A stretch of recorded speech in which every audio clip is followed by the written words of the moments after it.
have tricks in my pocket. I have things up my sleeve, but I am the opposite of the stage magician. He gives you illusion that has the appearance of truth. I give you truth in the pleasant disguise of illusion.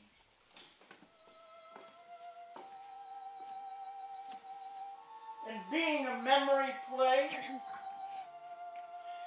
it is dimly lighted. It is sentimental. It is not realistic. In memory, everything seems to happen to music, which explains the fiddle and the wings. I'm the narrator of the play, and also a character in it. The other characters in the play are my mother, Amanda, my sister, Laura, and a gentleman caller who appears in the final scenes. Now, he is the most realistic character in the play, being an emissary from a world that we were somehow set apart from.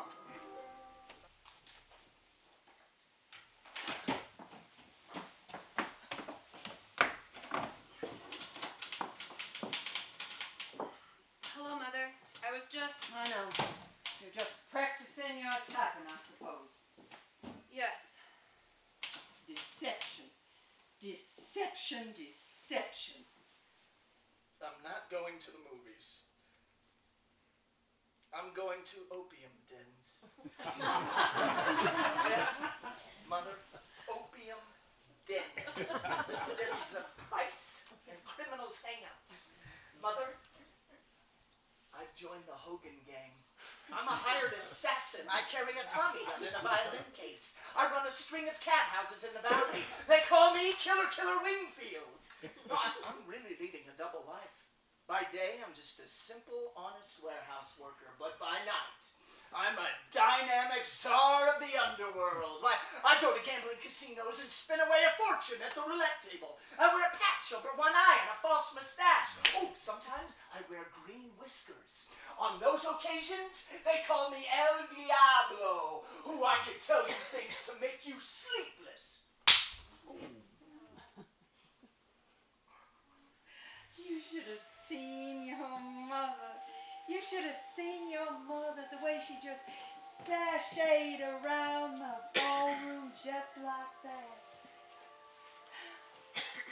I had this dress on the day I met your father. A malaria fever, too. The changing climate from East Tennessee to the Delta wore down my resistance. Nothing serious, just enough to make me restless and giddy. Oh, it was just lovely. The invitations just poured in.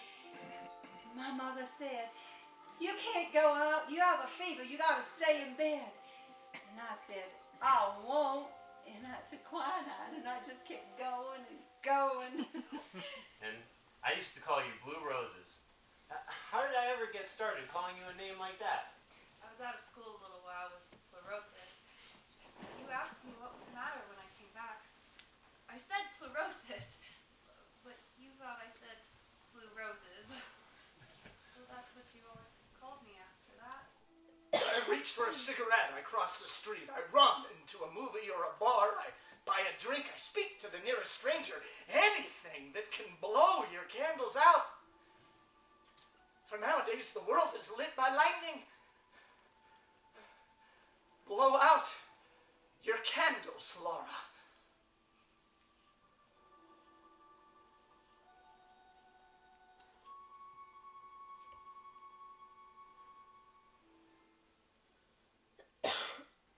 And so,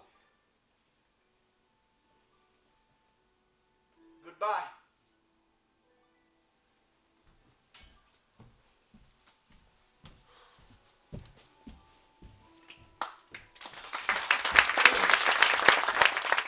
This play is filled with that type of stuff. It's really intense just how deep he gets with all that type of He's stuff. a pretty good writer. Writing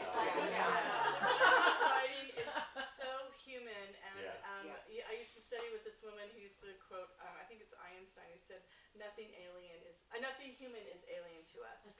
And when we would talk, you know, Jeremy would be like, I don't understand this guy. And I'm like, he is you. True. Just given these circumstances. And, you know, and that's, I think, the beauty of this play and why I love it so is that, you know, I look back at my mother now and I see her in such a different light than when I was a teenager and thought she was this horrible person. Thank you again, all for staying. I really appreciate it. Thank you so much for coming, you guys.